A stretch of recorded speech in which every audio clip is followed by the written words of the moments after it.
ই সিমের যুগে প্রবেশ করল বাংলাদেশ। গত 7 মার্চ 2022 তারিখ থেকে বাংলাদেশের ই সিম পাওয়া যাচ্ছে। ই সিম হলো এক ধরনের উন্নত প্রযুক্তির এমব্রেডেড সিম। ই সিমের পূর্ণাঙ্গ রূপ হলো এমব্রেডেড সাবস্ক্রাইবার আইডেন্টিটি মডিউল, যাহা প্রচলিত ফিজিক্যাল সিম কার্ডের তুলনায় অনেক বেশি আধুনিক এবং শক্তিশালী। ই সিম ব্যবহারের জন্য স্মার্টফোনের ভিতরে একটা মাইক্রোচিপ বসানো থাকে, যার সাথে এই ভার্চুয়াল সিম কার্ডটি এমব্রেড করা হয়ে থাকে। ই সিম মূলত পরিবেশ বান্ধব সিম। ই সিম চালুর অগ্রণী ভূমিকায় পালন করছে গ্রামীণফোন। গ্রামীণফোনের নতুন এই ই সিম সংযোগ পেতে হলে ক্রেতাদের ই সিম সমর্থন করে এমন ডিভাইস নিয়ে গ্রামীণফোনের এক্সপিরিয়েন্স সেন্টার ঢাকা এবং চট্টগ্রাম সহ গ্রামীণফোনের নির্দিষ্ট যে কাস্টমার সেন্টার রয়েছে সেখানে গিয়ে বায়োমেট্রিক নিবন্ধন করতে হবে। এরপর আপনি ই সিমের জন্য অনুরোধ করতে পারবেন। এছাড়াও গ্রামীণফোনের অনলাইন শপের মাধ্যমে আপনি ই সিমের জন্য অনুরোধ করতে পারবেন। ই সিম 4G সমর্থন করে এমন ডিভাইসে আপনার কিউআর কোড থাকবে, সেই কিউআর কোড স্ক্যান করে আপনি এই সিমটা অ্যাক্টিভ করে নিতে পারবেন।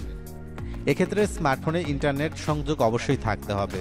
ই সিম চালু হলেই প্রচলিত সিম কার্ডের যে ঝামেলা রয়েছে তা দূর হয়ে যাবে। গবেষকগণ জানিয়েছে যে 2025 সালের মধ্যেই ই সিমের ব্যবহারকারীর সংখ্যা দাঁড়াবে 3.4 বিলিয়ন।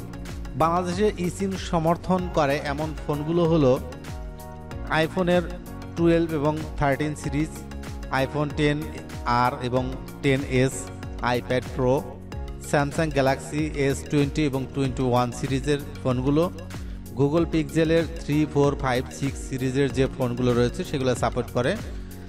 মটোরোলা রেজার এটা শুধু ই সিমই সাপোর্ট করে, অন্য ফিজিক্যাল সিম সাপোর্ট করে না।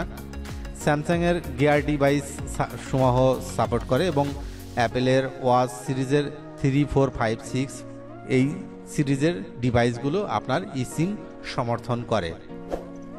বর্তমান গ্রামীণফোন অপারেট ছাড়া অন্য কোনো অপারেট এই ই সিম সমর্থন করে না, তবে অদূর ভবিষ্যতে সকল নেটওয়ার্ক সমর্থন করবে। যেহেতু এটা আধুনিক প্রযুক্তি, তাই কিছুদিনের মধ্যে স্ট্যান্ডার্ড হয়ে দাঁড়াবে। তখন সব নেটওয়ার্ক বা অপারেটরগুলোই তারা ই সিম চালু করবে। সেট আপ প্রসেস খুবই সহজ, আপনারা খুব সহজেই এটা সেট আপ করতে পারবেন। প্রত্যেক জিনিসেরই সুবিধা এবং অসুবিধা রয়েছে, এই সিমেরও সুবিধা এবং অসুবিধাও রয়েছে। ই সিমের যে সুবিধাসমূহ রয়েছে সেগুলো হলো, যেমন মনে করেন ই সিমের সবচেয়ে বড় সুবিধা হলো খুব সহজে নেটওয়ার্ক অর্থাৎ মোবাইল অপারেটর পরিবর্তন করা সম্ভব হয়। অর্থাৎ আপনি একটি ই সিমে আপনার বাংলাদেশের 4টা বা 5টা অপারেটর যে ই সিম রয়েছে সেগুলো কানেক্ট করতে পারবেন এবং যখন আপনার যেটা ভালো লাগে সেটাই কানেক্ট করে আপনি ব্যবহার করতে পারবেন। এটা সবচেয়ে বড় সুবিধা।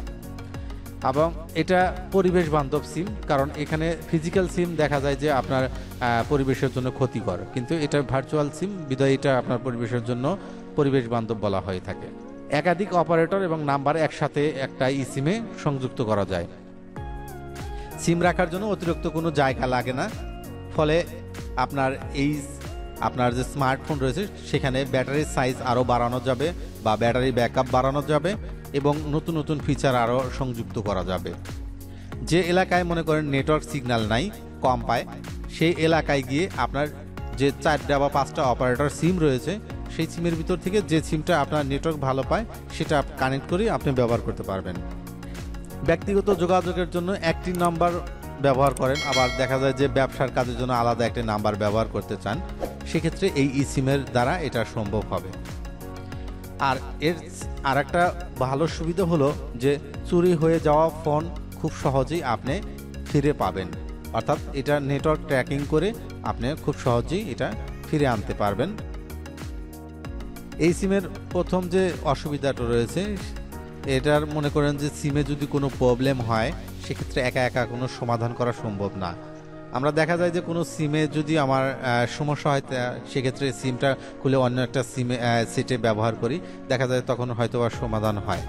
বা আমার সেটের প্রবলেম রয়েছে, দেখা যায় যে সেটের কারণে আমার নেটওয়ার্ক পাচ্ছে না, কিন্তু আমি যদি সেই সিমটা খুলে ফিজিক্যাল সিমটা খুলে অন্য ফোনে ব্যবহার করি সেক্ষেত্রে আমরা ব্যবহার করতে পারি, কিন্তু এইটা খুব সহজেই এটা আর সম্ভব হবে না। এটা আপনাকে অবশ্যই কাস্টমার কেয়ারে গিয়ে আবার সেটার সমাধান করতে হবে। মনে করুন যে আপনার গতিবিধি কেউ পর্যবেক্ষণ করছে, এমন সন্দেহ যদি হয় সেক্ষেত্রে দেখা যায় ফিজিক্যাল সিম আপনি খুলে ফেলতে পারবেন, কিন্তু এই সিমটা আপনি খুলে ফেলতে পারবেন না। এই কারণে আপনার এটা একটা বড় অসুবিধা। কিন্তু অপরদিকে এটার সুবিধাও রয়েছে, যদি আপনার ফোনটা চুরি হয়ে যায় সেক্ষেত্রে আপনি এটা খুব সহজেই ট্র্যাকিং করে পুলিশের মাধ্যমে আপনি এটা উদ্ধার করতে পারবেন। তবে বিশ্লেষণ করে দেখা যায় যে যেহেতু অসুবিধার চেয়ে সুবিধাটাই অনেক বেশি, আগামীতে এই সিমের সকল সীমাবদ্ধতা ও সমস্যাগুলো কাটিয়ে একটি জনপ্রিয় স্মার্ট সিম হয়ে উঠবে। আশা করি বিষয়টা বুঝতে পেরেছেন। ধন্যবাদ। পরবর্তী এপিসোড দেখার আমন্ত্রণ জানিয়ে আজকের মতো এখানে বিদায় নিচ্ছি। আল্লাহ হাফেজ।